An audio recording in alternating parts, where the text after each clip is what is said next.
Napakaraming mga pangangailangan, suliranin na natutugunan, nasasagot, nalulutas ng pananalapi. It is not money, but ungodly love for money that is condemned in Scripture. Hindi galit ang Biblia sa pera. Ang galit ng Biblia ay sa pag-ibig sa pera na nagiging bunga para or dahilan para tumalikod ang tao sa Diyos at sa kanyang kapwa. Spirituality should not deny money nor money making because money buys many good things and money enables us to maximize the benefits of life. Godly people are to be fruitful money makers and money multipliers. Sa katuroan mismo ng Panginoong Hesus ay napakalinaw niyan. Nung meron siyang pinagkatiwalaan ng mga puhunan, binigyan niya ng iba-ibang dami ng puhunan, at yung nakapagpatubo at nakapagparami sa puhunan ay kanyang kinalugdan, at yung mga walang nagawa at hindi nakapagparami sa ibinigay, binawian pa niya. Matthew 25:28 to 29. Sabi ng Panginoon, take the talent from him, from that who did not make it more, and give it to the one who has 10 talents. For everyone who has will be given more, and he will have an abundance. Whoever does not have, even what he has will be taken from him. Mula mismo sa bibig ng Panginoon, yun daw meron na dadagdagan pa, at yung wala, babawian pa ng konting-konting nasa kanya na nga, kung hindi niya pinaparami, kung hindi niya sinisinop. What is the profile of a good money maker? Ano po ba ang mga katangian ng isang makadiyos na nagpaparami ng pagpapalang ibinibigay sa kanya at ipinagkakatiwala ng Diyos? Mostly, we will get this wisdom from Proverbs 31. A good money maker works with her own hands. Dito ay dinidescribe yung isang babaeng uliran. Proverbs 31:13, with her own hands, she gladly makes clothes. Idiniin dito, her own hands. Ang isang tao nga asenso, dadami ang pagpapala, siya mismo gumagawa, siya mismo nagtatrabaho, hindi niya iniaasa sa iba ang kaya niyang gawin, lalo yung area na magaling siya sa paggawa. Verse 22, she does her own sewing, and everything she wears is beautiful. So, a good money maker produces what she needs. Kung anong kailangan niya, ginagawa niya. Her produce and outfit is beautiful. Hindi lang basta ginagawa, maganda ang trabaho. Why? Beauty attracts money. Beauty attracts customers. Beauty attracts supporters and lenders and investors. Dapat maganda ang trabaho ng tao. Tinatanggal ng Kristiyano sa kanyang bokabularyo yung pwede na yan. Dapat husayan yan. Yan ang ating mga pangangatwiran. Of course, merong mga tao na minamasama nila, no? Yung maganda o yung maluho, kahit pa nga ito ay pinagmulan nito ay pagsisikap. Pero nakikita natin na ikinalulugod ng Panginoon ang pagiging mabunga. This woman, who is the ideal person to make money, produces surplus goods to sell. Hindi lang siya lumilikha ng para sa kanyang kapangangailangan, sobra pa doon ang ginagawa niya para meron siyang pangalakal, maibenta. Proverbs 31:24, she makes clothes to sell to the shop owners. Gumagawa siya ng sariling damit, gumagawa siya ng sobra para maitinda. She makes and produces beyond what she needs. Nakikita po natin yung prinsipyo ng maluwag na buhay. Ikaw ay nagtatrabaho, lumilikha ka ng kailangan mo, at lampas pa sa kailangan mo para meron ka pang maitinda. She invests. She plants. Yung ideal and godly money maker. Proverbs 31:16, she knows how to buy land and how to plant a vineyard. Marunong siyang mag-isip, marunong siyang mamuhunan, bumili ng lupa para tamnan. Hindi lang bumibili ng lupa para sa luho o para sa pagpapasarap lang o bakasyonan lang, para tamnan. In other words, pati ang pagbili niya ng lupa, pamumuhunan pa rin. Kasi pagkakakitaan pa rin niya yung lupa na yon. Hindi puro consumption ng iniisip, production. ang laman ng isip ng isang taong luluwag, aasenso sa buhay. Proverbs 31:18, she knows when to buy or sell. Magaling siya sa timing. Itong lady of Proverbs 31, dapat yata nasa stock market, ano? She knows when to buy and when to sell. Pinapakiramdaman niya ang panahon, binabasa niya ang takbo ng mga pangyayari sa kanyang paligid.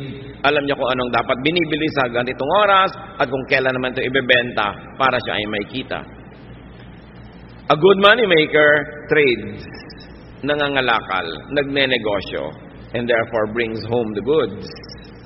Proverbs 31:14, she is like a sailing ship that brings food from across the sea. Kamangha-mangha na ang ginawang example dito sa Proverbs 31 ng napakahusay na negosyante ay in the person of a woman. Samantalang male-dominated yung society noon. Nakikita nyo rin ang attitude ng maraming Bible writers and prophets about women. That women, just like the men, are to be productive and must be allowed to be productive. So, pagka inuuwi niya ang mga kung ano-anong mga bagay-bagay na para siya isang barkong na tumawid dagat at nangalakal, syempre ang uwi niya the best. Iba-ibang variety, the best of every land, the best of every culture, na-enjoy niya kasi marunong siyang maghanap buhay. She works hard. Ito ang luluwag sa buhay, marunong magsikap. Proverbs 31:17, and she always works hard. And verse 18, she stays busy until late at night. Verse 27, she is never lazy. Nakita niyo po ang pinagkakaubusan ng panahon ng babaeng ito, pagsisikap, pagtatrabaho, kahit gabi na. Nangangalakal siya sa araw, lumalabas ng bahay, nagtitinda, nangungulekta ng kanyang mga tubo. At sa gabi, pagdating niya sa bahay, may ginagawa pa siya. Nananahi, nagsusulse, gumagawa ng mga maititinda, hindi siya tamad. Marami mga tao nagtataka at nagreklamong mahirap sila, ay ubod naman ng tamad. Batugan with a capital B. Pagkatapos nagtataka kung bakit siya mahirap. Kung bakit pag may sakit siya, wala siyang pambili ng gamot. Kung bakit pag gusto niya magpakamatay, ay nilason ay hindi niya mabili. Eh wala naman siyang ginagawa sa buhay niya. Nagtataka pa siya. So nakikita po natin, ng ideal person na ito ay merong sobra na production. Hindi yung sa kanya lang, kulang pa. Ang tao habang nabubuhay, liban na lang sobrang tanda na, o sobrang bata pa, o sobrang mahina dahil sa kasakitan, ang tao dapat naghahanap buhay, kinikita ang kinakain niya. Hindi yung wala ka namang kinikita, nag-electric fan ka pa matulog. Hayaan mo nang pawisan ka. Di ba? Yung damit ka ng damit, gastos ng gastos, ang ginagastos sa damit, tubig sa paglalaban ng damit mo, kuryente sa pamamalansya, tapos pakalat-kalat ka lang naman, wala ka namang ginagawa, hindi bali ng lukot ang suot mo. Lumalaki lang ang gasto sa buhay. Ang kinakabit ng mga wax sa buhok ay kutakot-takot, pahingi pa na hingi ng pang-load, ang gusto pang cellphone, yung may folding bed sa loob, wala namang kita. Puro yabang. Yung mga ganon, ang mga nagugutom. O kaya yung mga ganon, ang sobrang kawawa, ang mga kamag-anak na kumikita dahil nakadagan, nakasip-sip, no, ng dugo ng kapwa. Dapat, pinapayagan natin, tinutulungan at pinapalakas ang loob ng mga naghahanap buhay talaga. Paano ginagawa yon? Huwag istorbohin. Merong mga kamag-anak, may kaisa-isang nagtatrabahong anak, may sakit yung isa, yung pang may trabaho ang pa-absent din para mag-alaga. Eh ito na nga lang ang kumikita, ang daming mga walang ginagawang kamag-anak, yung kumikita pang inaabala. May mga babaeng walang ginawa kundi mag-text sa asawa at pauwi ng pauwi, eh nagtatrabaho yung asawa. Nananabik lang pala na may mga kasama. No? Libangin mo ang sarili mo, makipag-usap ka sa anino mo, makipag-chess ka sa anino mo, huwag mong istorbohin yung nagtatrabaho. Diba? Huwag lagi na lamang na pagka mayroong kinikita, eh pitasan ng pitasan at hingan ng hingan. Yan ang dahilan.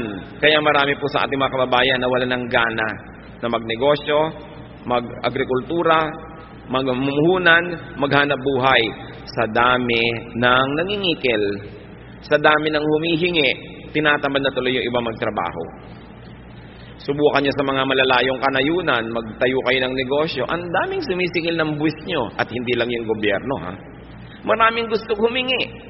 Subukan mo magbiyahe ng mga gulay, ang daming humaharang sa isang daan. Pag karnapper ka, walang humaharang. No? So, napakaraming pabigat at pahirap sa mga gustong maghanap buhay. And many of our countrymen get demotivated na maging productive sila sa buhay. Parang sa mga kamag-anak din, nakakatakot umasenso dahil sa dami ng kakapit sa'yo, lulubog na kayong lahat. Napakahirap magpakita ng konting kaluwagan kasi marami agad mangungutang. Ang trabaho tuloy ng iba, kahit meron, daing ng daing. Kunwari, maparaming problema sa takot. Nahingan sila ng mga walang hanap buhay. Balikan natin itong babae na ito, na kinakatawan din ang sino man, lalaki man yon, na marunong maghanap buhay. She is positive. Sabi ng Proverbs 31:25, she is strong and graceful as well as cheerful about the future. Yung cheerful about the future is translated by other versions as she can laugh at the days to come. Magaan siyang kasama, ng palangiti, maganda ang bukas ng mukha, at maganda ang pananaw tungkol sa kinabukasan kasi may naipon. Strength, grace, and cheerfulness are her hallmark. Why? Because she has enough. And not only that, those attributes are also attractive in business. Siyempre, ang gusto mong kadil sa negosyo ay yung masarap, magaan. Hindi yung lagi na lamang parang dinadaganan ng mundo ang problema niya. Ayaw mong nasa paligid ng ganitong tao. Hindi ko alam kung ba't may mga tao ang hilig-hilig dumaing. Samantalang ayaw mo naman siyempre sa taong paladaing, iniiwasan tuloy sila ng mga tao, lalo silang nawawalan. Definitely, this wonderful woman was not a complainer. Hindi siya reklamadora. Proverbs 31:26, her words are sensible and her advice is thoughtful. If you're going to attract income, if you're going to attract business, if you're going to attract good things into your life, you must have good sense, intelligence, and sound advice comes from you. Kasi magandang dagdag yun sa pagkatao. Sino ka ba naman para iwasan ng isang kanegosyo, kasosyo, o kaya binibilhan mo o binibentahan mo na bukod sa magandang produkto, maganda pa ang pagkatao at magaan kasama, masarap makita. Kaya lalong nilalapitan ng grasya. A sensible and a good moneymaker gives to people. Hindi niya sinosolo ang pagpapala, she gives to people. Tulad ng nakita natin sa Proverbs 31:20. She helps the poor and the needy. Palabigay. Nag-aalala at nag-iisip sa mga kapuspalad. She gives to the needy and the poor. Sabi ng Proverbs 19:17, he who is kind to the poor lends to the Lord, and He will reward him for what he has done. Ang matulungin, maawain sa mga dukha, sa mga maralita at mga nagigipit, ay para daw nagpapautang sa Diyos. Papayagan kaya ng Diyos na may utang siya sa inyo na matagal? Siyempre, babayaran kayo agad ng Diyos at sobra pa, alangan namang siya pang may utang na loob sa inyo. So, pag nagbibigay ka sa mga kapuspalad, daig mo pa ang nagpapautang sa Diyos. Ibabalik niya agad. At kung hindi mo man maramdamang ibinalik, isipin mo na lang, saan mo namang kinuha yung ipinahirap? Luwag mo doon sa mahirap. Hindi ba sa Diyos din ang galing? Nauna na, baka na-advance. Yung mga iba nagsasabi, ba't gumagawa ako ng mabuti, wala pang ibinabalik ang Diyos? Baka naman na-advance na sa'yo. Naghahantay ka pa ng iba, nauna na palang ibigay sa'yo. Along with hard work, this is the best insurance against poverty. To be a good giver. Kasi ipinapangako naman sa Biblia, lahat ng tanim may ani. Kung hindi man sa exact person na tinulungan mo yung ani, may ani yun sa iba. O kaya kahit wala ka pang anihin, saan mo naman kinuha yung tinanim mo? Again, na-advance na yon. A godly moneymaker is a good giver. You make a lot of money not only for yourself, but so that you will have much to give away. Very, very godly purpose. Also, she gives to or pays the deserving. Lagi tayong nag-iisip to give to the needy. nakakalimutan natin to give to the deserving, or at least to pay the deserving, and this woman pays her production partners. Hindi lang sa needy. Marunong siyang magbayad sa trabahador. Marunong siyang magbigay ng parte sa kanyang mga investors. Hindi niya sinosolo ang kita. May mga tao na bibigyan ng Diyos ng pagkakataon na kumita, pero sinosolo. Kanila lang nababawian tuloy. Meron naman hindi marunong tumanaw ng utang na loob, hindi malang magsukli doon sa mga tumulong sa kanila, nagbukas ng mga pinto, nagbigay ng pagkakataon o namuhunan, tumatalikod, nababawian. Ang pinakauna natin dapat na inaasikasong bigyan, yung mga kasama natin sa hanap buhay. Kung kayo ay namumuhunan, edi yung mga trabahador nyo, mga tauhan. Deuteronomy 24:15, tungkol sa pagbabayad ng trabaho, pay him his wages each day before sunset, because he is poor, and he is counting on it. Otherwise, he may cry to the Lord against you, and you will be guilty of sin. Pag pinagtrabahuhan na, bayaran na. Lalo at arawan yung manggagawa o lingguhan, huwag nang pinapatagal pa. Nakita nyo ang kawawang si Sisa sa Noli Me Tangere? Nagpuyat para manahe. Nung kanyang i-deliver, hindi nagbayad ang donya, saka na lang daw, dahil ayaw niyang bumangon mula sa silyon. Samantalang napagtrabahuhan na ng tao. Galit ang Diyos sa mga namumuhunan na hindi nagbabayad agad sa kanyang mga trabahador. James 5:4, look, the wages you failed to pay the workmen who mowed your fields are crying out against you. The cries of the harvesters have reached the ears of the Lord Almighty. Ganoon, ang mga daing ng mga kapuspalad na nagtrabaho na hindi pa binabayaran, nakararating sa langit at sila ibinabawi ng Diyos. Ang mahusay maghanap buhay, mahusay magbayad ng kanyang mga trabahador. Mahusay din siyang magbigay ng parte sa kanyang mga investors. Mahusay siyang magbigay ng produkto sa kanyang mga customer. Lahat nakikinabang pag sa kanya nakikipangalakal. Kaya binabalik-balikan siya, kinakawilihan, lalong yumayaman. Hindi yung mga one-shot deal lang na nang dedenggoy ng kapwa, iniisahan nila yung kapwa, tuwang-tuwa sila, pero wala nang babalik. At siyempre kakalat yung balita, at kung hindi man, wala bang Diyos na nakatunghay sa lahat ng ating transaksyon? Ang mahusay maghanap buhay, lalo't namumuhunan, lets her workers rest. Pinagpapahingan niya ang kanyang mga manggagawa. Hindi lang ito para mga makina. Exodus 20 verse 10, on the seventh day you shall not do any work, nor your manservant or your maidservant. Ito lang ang commandment na talaga namang napaka-thoughtful sa mga manggagawa. Pinagbabawalan yung mga among magtrabaho pagka araw ng pangiling. Bakit? Siguradong pag nagtrabaho sila, madadamay ang mga tauhan nila lahat. Alam ka naman nagpapahinga yung tauhan. Tapos yung boss nagtatrabaho. So pinagbawalan ng mga boss magtrabaho at idiniin at nilinaw. Pati ang inyong mga katulong, mga kasamahan, manggagawa, huwag nyo silang pagagawin. Ibig sabihin, bibigyan sila ng 1 day of rest in 7 days of work. So 6 days of work must be broken by a 7th day of rest. It's a command with the working class in mind. Napakabait ng Diyos. Marami pong mga nilikhang mga Diyos at Diyos-Diyosan ng iba't ibang mga kabihasnan, makamayaman lang. Puro mga pang-uuto at panggigipit sa mahihirap ang katuruan ng relihiyon. Pero itong Diyos na ito na gumawa ng 10 Commandments, mahal niya ang mga manggagawa. Tiniyak niya na kasama sa pinakamataas niyang mga kautusan ang pahinga ng mga manggagawa. So kung may mga masisipag tayong mga money makers, mga kapatid, lalo't kamag-anak nyo ito, kaibigan, huwag dalain. Huwag naman nating dadalain ang palabigay. Kung kayo yung manggagawa, binibigyan kayo ng pahinga, kinabukasan, absent pa. Abuso na yon.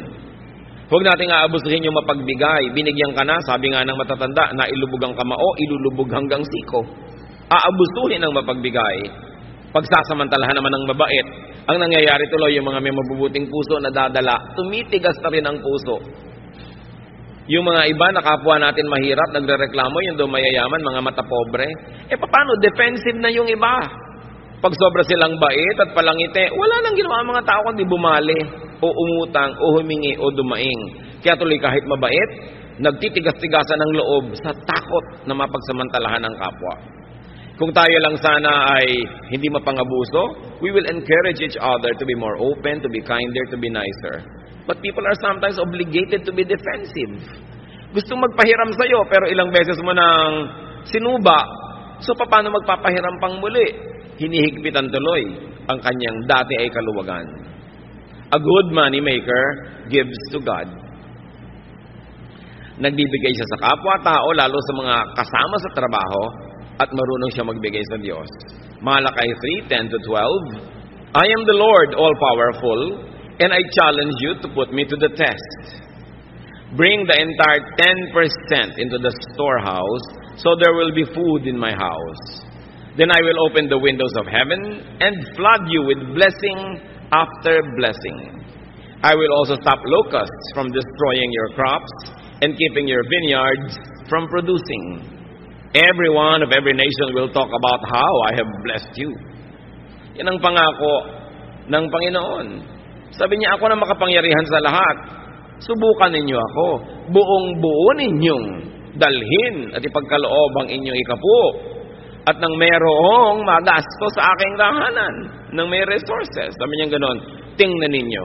Kung hindi ko buksan ang bintana ng langit at pabahain sa inyo ang kutakot-takot na pagpapalang wala kayong pagsisidlan. Sabi sa mga nagtatanim at nag-agrikultura, hindi ko papayagang sirain ang mga kulisap ang inyong mga tanim. Pabubungahin ko ang inyong mga itinanim at hindi ko hayaang malaglag ang mga bunga nito nang wala pa sa panahon. Pag-uusapan kayo ng lahat, pagtatakahan kung bakit blessed na blessed kayo. Pero ito lang ang sikreto, sabi ni Yahweh, give the entire 10% into the storehouse. Siyempre, may mga nagtuturo namang Old Testament na yan, hindi na yan uso. Pero ang dami-dami mga batas at kautosan sa Old Testament na pinaiiral din nila. So, pinipili. Kung ayaw na talaga, ayaw. No? Pero pag gustong sumunod, gusto. At yan ang isang sikretong bunyag na bunyag naman. Sabi sa Luke 6:38, give, and it will be given to you. A good measure, pressed down, shaken together, and running over will be poured into your lap. For with the measure you use, it will be measured to you. Ang ginawa ditong example ay yung pagsusukat at pagtatakal ng mga binhi, mga buto na kumbaga bigas natin, trigo nila, mga grains yan, mga butil-butil. Pag bumibili ka, pag magaling ang pulso nung nagtitinda, ang galing-galing niya maglagay ng mga grains na yan, doon sa takalan, doon sa salop, maluwag pala, maraming air spaces between. Kaya pag tinagtik mo ng tiniktik yun, lulubog ng lulubog. Hindi pa pala puno talaga. Pero sabi ng Panginoon, sabi, magbigay kayo at ganun din kayo bibigyan. Tama ang sukat. Tiniktik, niliglig, siniksik. Hindi dinaan sa bilis. Halos daganan pa, tapakan para talagang lumubog. At tapos yung natitirang nakulang na naman, pupunuin na naman. At sabi, hindi lang yon, umaapaw pa. Ganun ang sukat. Tapos malinaw ito mga kapatid, ha? For with the measure you use, it will be measured to you. Gusto nyo pala ganun, siksik, niliglig, umaapaw ang bigay sa inyo ng Diyos. Ganun din ang pagbibigay sa Kanya. A good money maker is a good money giver. Because the very spiritual dynamics of receiving is for us to have much more so that we can also give to others, to people, and to the works of God. What is the lifestyle of a godly money maker? Pag makadiyos, pinagpapala, lumilikha ng maraming mga kayamanan, anong uri ng pamumuhay mayroon siya? Sabi sa Proverbs 15:6, the house of the righteous contains great treasure. Malinaw. Pag nalulugod sa iyo ang Diyos, masipag ka, naghahanap buhay ka, at matuwid ang iyong puso, mapupuno ang bahay mo ng maraming mga kayamanan. Magagandang mga bagay na minamasama naman ng mga hindi kumikita. Many people who do not make enough demonize a hardworking and a godly planter for his good harvest. May mga Kristiyanong na-offend pag may mayayamang mga Kristiyano na nagbabakasyon ng first class, sumasakay ng first class, gumagastos ng first class. Sinabi na nga, kung righteous ka at marunong ka maghanap buhay, your house will contain great treasure. Hindi dapat yan ika-offend ng mga walang-wala. Madalas yung offense na yun, inggit eh. No? Huwag natin na sina-sour grape. Yung parang isa kang bear, meron kang pitipitas na grape, hindi mo maabot, at dahil hindi mo maabot-abot, sabi mo, maasim naman yan, wag na lang. Yung pinagmula nung kasabihan na sour grape. So yung mga hindi yung mayaman, pinapasama nila yung kayamanan. Masama yung mayaman, ayoko maging mayaman. Tapos kaya makautang dito. Ang dami ko nakikitang Kristiyano ganyan ang aarte, parang ayaw yumaman, ayaw ng pera. Wala namang ginawa kundi magdilihensya. No? Yung huwag tayo mag-inarte. Gusto natin ng kayamanan. Ngayon, kung ayaw nyo maging masama, di pamigay nyo. O kaya, huwag nyong kitain sa masama. Pero mabuting maraming kinikita, ayaw mo manggaspahin, may ipamimigay ka. Nakakasama ng loob yung may lumalapit sa'yo, nangangailangan, wala ka malang maiabot. So, make a lot of money. What is the lifestyle of a godly money maker? She is comfortable, secure, and cheerful. Proverbs 31:21, her family has warm clothing, and she doesn't worry when it snows. Pag dumadating yung taglamig, lalo doon sa Israel na may yelo, may snow sa ibang bahagi, syempre walang inimpok nilenervyos. Wala kang pagkain sa bahay, tas may bagyo. Sasabi, babagyo, 3 araw, 5 araw, wala kang bigas, nakakanervyos talaga yun. Diba? Pero sabi, itong kinalulugdan, masipag, matyaga, mahusay ang mga style, wala siyang pinapangamba naman yung weather. Ngayon, bago tayo malito mga kapatid, may mga makadiyos, masipag, wala pa rin pera. No? Dapat nating isipin kung bakit. Bakit? Kung makadiyos ako, masipag ako, bakit wala pa rin ako? Kasi kadalasan yung pinagsisipagan natin, kahit 1,000 taon ka magtrabaho doon, hindi ka naman talaga aasenso dahil sobrang liit ng kita doon. So you don't only work hard, you have to work smart. Titingnan mo, ito bang nakalagyan ko na ito na trabaho or profesyon, maahahango ako sa buhay kung masipag ako? Kung wala kayong nakikitang pag-asa, dead end yun, dapat lumipat kayo na ibang magagawa sa buhay, be more creative, create more, kasi maraming Pilipino masipag talaga. Pero yung pinagsisipagan nila parang dead end. Parang wala namang makikita kang asenso dun sa lugar na yun, maliban na lang maging creative sila and reinvent the profession or reinvent their style to make more money. Proverbs 31:25, this godly businesswoman, she is cheerful about the future. Yun yung pinag-usapan natin, she can laugh at the days to come. Sino ba ang pwedeng tumingin sa kinabukasan na may kasamang ngiti? E di yung may ipon, lalo naman yung may ipon na patuloy pa rin kumikita. At ito ang challenge sa ating OFW phenomenon. Maraming kumikita, mababasa niyo sa dyaryo, buwan-buwan, bilyon na dolyar ang pumapasok sa Pilipinas. Pero marami naman sa ating mga OFW, matanggal sa trabaho o umuwi, after 6 months, gutom na naman. Paano marami doon sa pamilya, walang inatupag kundi gumasta. To consume and consume and consume. Remember this Proverbs 31 lady? She buys a piece of land to use it in agriculture. Para may kitain. Hindi yung bibili ka agad ng kotse. Pag may kotse ka, puro gasolina yan. Anong kita mo dyan? Puro gastos. Pag bumili ka agad ng bahay, edi gastos din yun. Lalo't inutang mo pa. Hindi isipin, paano kaya tayo mamumuhunan para tayo kumita, para kung umuwi na si OFW, patuloy pa rin tayo yung kikita. Hindi nakaasa tayo ng nakaasa sa sweldo, agad na agad, hindi pa nga kinikita, nauutang na, dahil walang ginawa ang pamilya, kundi mag-consume, consume. We must produce. Lagi ko na lang sinasabi yung proverbial kawali and kalan. Bumili ka lang ng isang kawali at isang kalan na debomba. Bumili ka ng isang piling na saba, lagyan mo ng konting asukal, iprito mo, banana Q. Yung kanina ay 50 pesos mo, magiging 75 o 100 pesos. Hindi ang iisip ni Mrs. yung bumili ng kawaling 500,000 ng isang set. Yung pwede mo nang tirhan sa mahal. No? Kasi yung isang kumare niya, mas maganda rin yung kaldero doon. Wala ka namang mailuto.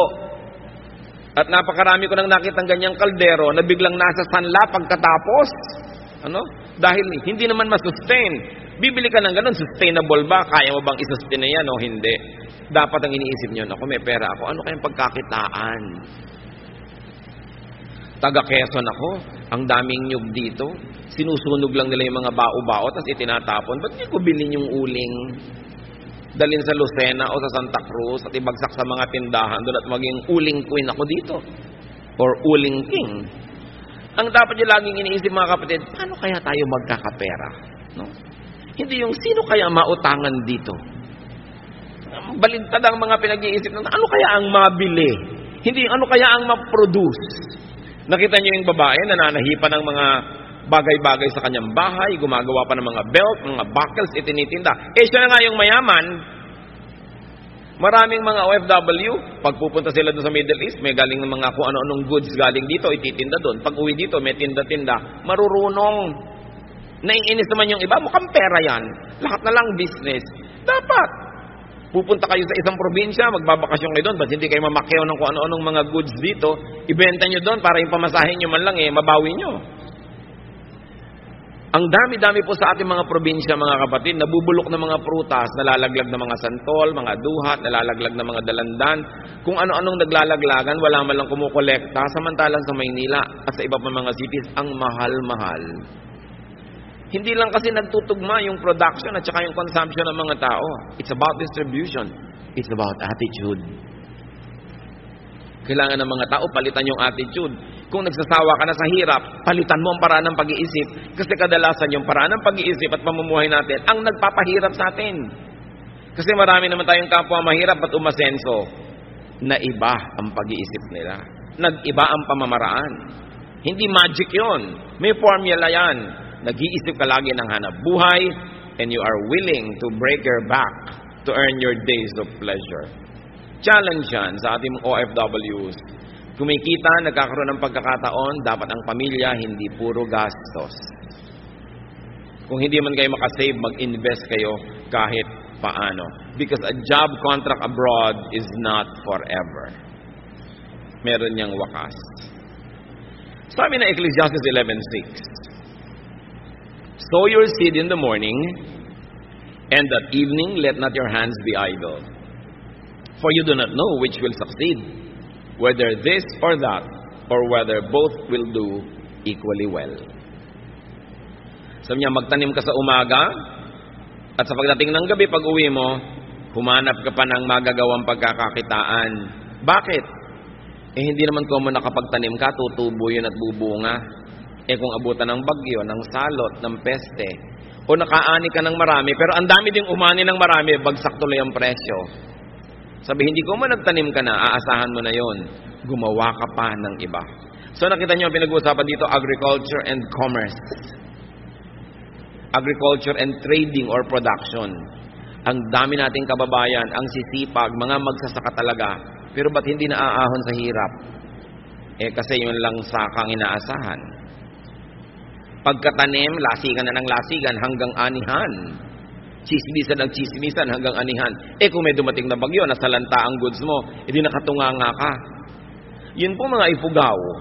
Pagkatanim nila sa mga rice terraces, ang mga lalaki, umaalis sa kanilang bayan, namamasukan kung saan-saan, sa mga mina, sa mga pagawaan, sa mga patrabahuhan. Yung mga babae naman, nagwiwib ng mga basket, ng mga tela, para hindi sila nakatunganga lang naghihintay ng harvest. May iba silang ginagawa. Kailangan lagi kang may ginagawa. Kasi pag wala ka namang ginagawa, mapalagay ka lang sa chismis, o bingguhan, o kung ano-ano. Kailangan ng tao may ginagawa. Work day and night. Now, don't be too literal. Work whenever there is an opportunity to make money. And then diversify. But not too much. Maraming nag-diversify. Yun ay kinabagsak ng negosyo. Sobrang diversified. Hindi na nabantayan. But there is one rule. Don't put all of your eggs in one basket. Ang dami-dami yung itlog. Nasa isang basket lang. Kung natapakan ng elepante, hindi durog lahat. Dapat iwahiwalay. So hindi lang kayo umaasa sa isang trabahador na manggagawa, tapos lahat kayo nakatunganga. That's putting all of your eggs in one basket. Hindi lang yung ilalagay sa isang bangko yung pera nyo kung marami. Malan nyo yung bangko, bigla nagsara o nag-bank run, paano kayo? Dapat nakakalat ng konti, kaya lang huwag sobrang kalat. Now, when we say money, brothers and sisters, it's not always just pera. Money could be any currency. Anything that you could exchange for money, goods, or services. Money could be anything that you could give to people in exchange for what they give you or to purchase what you need from them. In other words, pera dito pinag-uusapan yung salapi o kaya service. Kung minsan wala kang perang pambili ng gusto mo, pero may dalawa kang kamay, may paa ka, may katawan ka, pwede mong kitain yung gusto mo sa pamamagitan ng paglilingkod. Gusto mong kumain, tapos mamalimos ka, bakit hindi ka tumanggap ng labada? Bakit hindi ka kumatok sa bahay-bahay? Meron po ba kayong papalabhan? Meron po ba kayong kotseng pahuhugasan? Meron ba kayong ipalilinis na garahe? Diba? Meron ba kayong mga tulya at talabang gusto yung tanggalan ko ng putik? Maglingkod kayo, huwag kayong manghingi. Ang nanghihingi lang yung sobrang matanda, sobrang bata o may sakit. Pag nagtatrabaho ka, you earn your keep. So work. Marami pa po mga kapatid, yung nagbibigay ng magandang payo o guidance, trabaho yun. Kayo naman nagpa-counsel, huwag kayong magmaang-maangan, magregalo naman kayo sa counselor. No? Pag bumupunta nga kayo sa psychiatrist, ang mahal-mahal ng bayad nyo. Pagka mga pastor yung nagka-counsel, TY. No? Samantalang binuntunan mo na takot-takot na problema, hiningahan, nagpadalangin ka pa, nagfasting pa para sa iyo yung tao. Samantalang ni isa man lang chiko, wala kang dala. Kayo nga nagpapa-counsel, huwag kayong dumadating ng wala ni bit-bit ni ano. Di ba dahil kuminsan yung counselor nyo, sumasama na rin ang loob dahil iniisip niya, hindi man lang ako naaalala, hindi man lang ako naiisip, parang baliwala ang ginagawa ko. Kailangan thoughtful kayo. Yung mga tao nagbibigay sa inyo ng inspiration, encouragement, even entertainment or companionship, dapat may sukli. So kung halimbawa, wala talaga kayong kapera-pera, meron naman kayong may kayang kamag-anak. Sabihin nyo, ano, gusto mo ba samahan kita sa mga biyahe mo para hindi ka nag-iisa, hindi ka naiinip, may taga-abot sa iyo ng kortal pag masakit ang ulo mo. So, merong kapalit. Hindi ka lang hingi ng hingi. Maraming tao po gumagawa sa atin ng mabuti, lagi tayong ipinapanalangin. Currency yun, dapat suklian nyo rin sila. Papray ka ng papray, tas wala ka malang binibigay ni ano. Diba? Pag-pray nyo ko, lahat na lang ng problema mo, itatambak mo, ite-text mo, i-email mo. Tapos wala ka man lang maibigay ni Guyabano. Kailangan marunong ka kasi laging exchange ang buhay. Marami po sa atin nagdarahop kasi hindi tayo marunong magbayad. Kuha lang tayo ng kuha. Ayaw ng Diyos doon eh. Gusto niya laging marunong tayo magpalit. Kaya kuminsan sa atin nagtataka tayo, ano kaya ang dahilan ba't ang hirap ko? Baka kasi lahat din ng taong nadadapuan mo, pinaghihirap mo. Kaya bumabalik sa iyo yan. Hindi ka blessing sa mga tao. Kahit wala kang kapera-pera, may magagawa ka para sa isang tao. Mapupunta po ako sa bahay nyo, sa shining ko lahat ng sapatos nyo dahil puro yata mga gas-gas na yung mga sapatos nyo. O di may blessing kang nagawa sa tao. Hindi yung hihingi ka lang. Kahit kamag-anak mo, kahit kuya mo, kahit bayaw mo, nanay mo, tatay mo, meron ka dapat ipalit. Lagi. Hindi mo siya binibili. Gusto ng Diyos, nagpapalit tayo. Nagsusukli. Para kinakatuwaan ka at pag natuwa sa'yo, bukas, maaalala ka na naman niya. Hindi pag nakikita ka na allergic yung tao, pinapantal. No? Dahil daig mo pa talaga ang allergy. Pag dumadapo ka sa tao, nahihirapan siya. You know, you can never run out of money or currency or barter goods. Magaling ka magluto. Bakit hindi ka mag-offer? Ipagluluto mo yung isang ginang na laging busy. O lulutuin mo sa bahay mo, de-deliver mo na lang sa bahay niya. Tapos, ang bayad sa'yo, o 1/4 ng niluto mo, di libre na yung pagkain yung pamilya. Hindi lagi kang nakatunganga. Ang daming nakatunganga sa bayan na ito. Kaya nagtataka pa na bakit mahirap yung bayan. Ang dami talaga nakatunganga. Hindi ka mawawalan, kapatid, ng pambayad o panukli o pambigay kung willing ka lang. Lagi tayong merong pwedeng ipalit.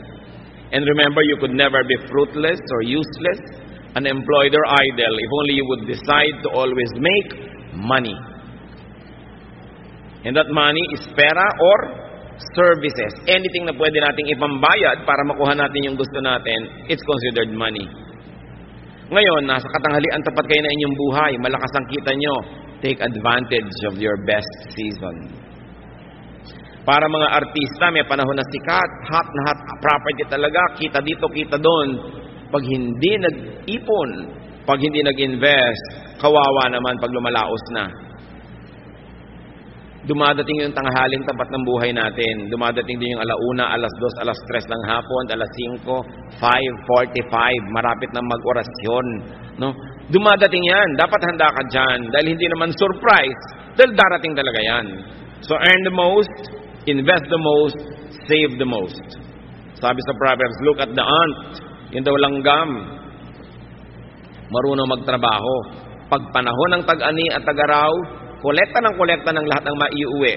Kasi darating ang tag-ulan na hindi na niya magagawa yon.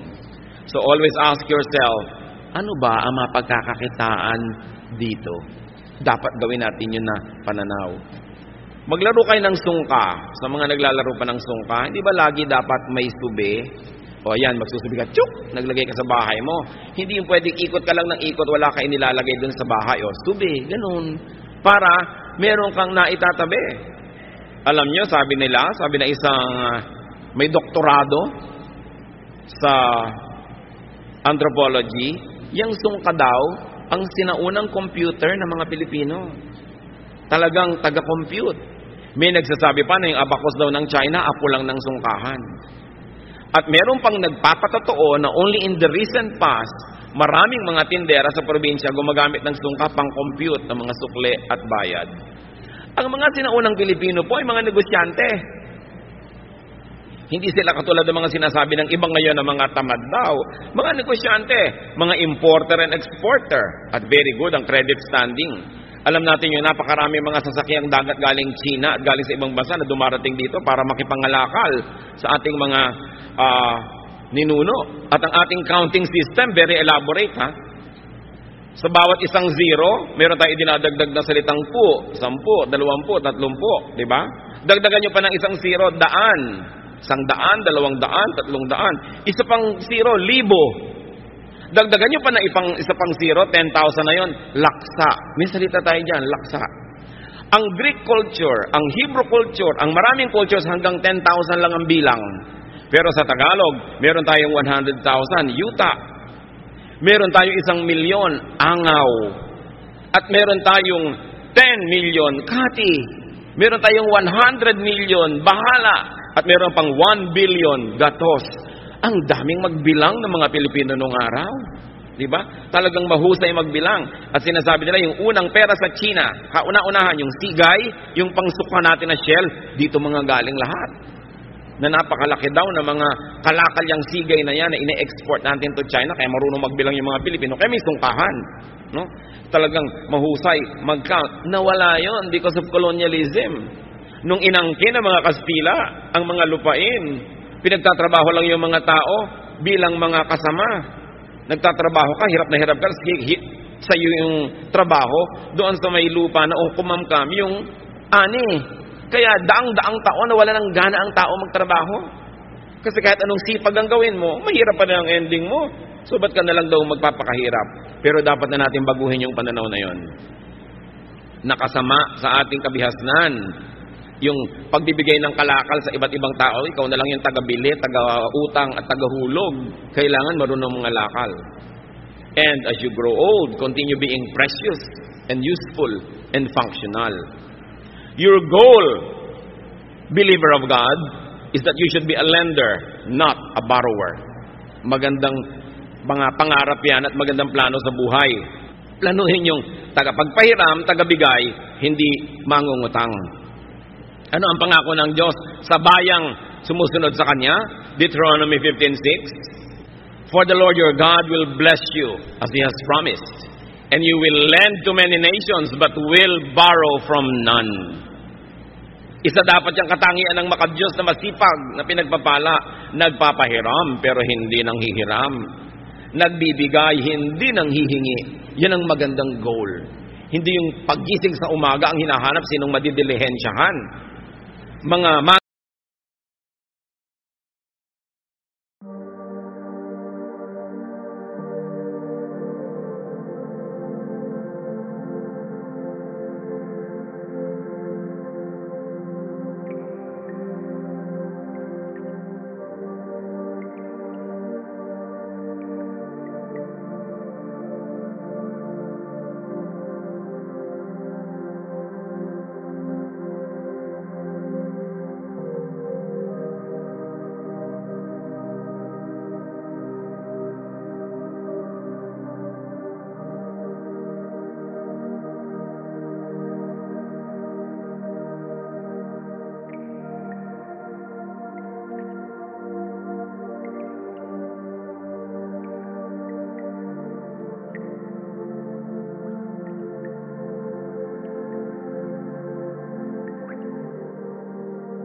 skies, love reflected in your eyes.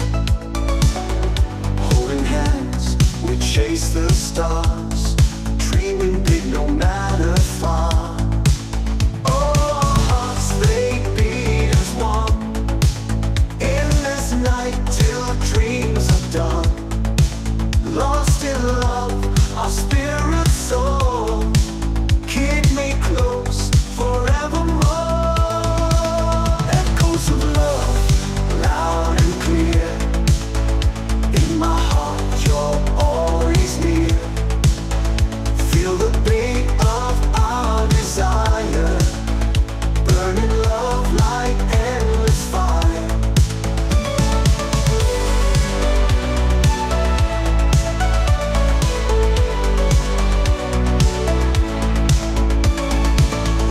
Dawn's light, we find our way. Love's first light will guide the day. Through the night, we found our truth. In the dawn, our love's relentless youth.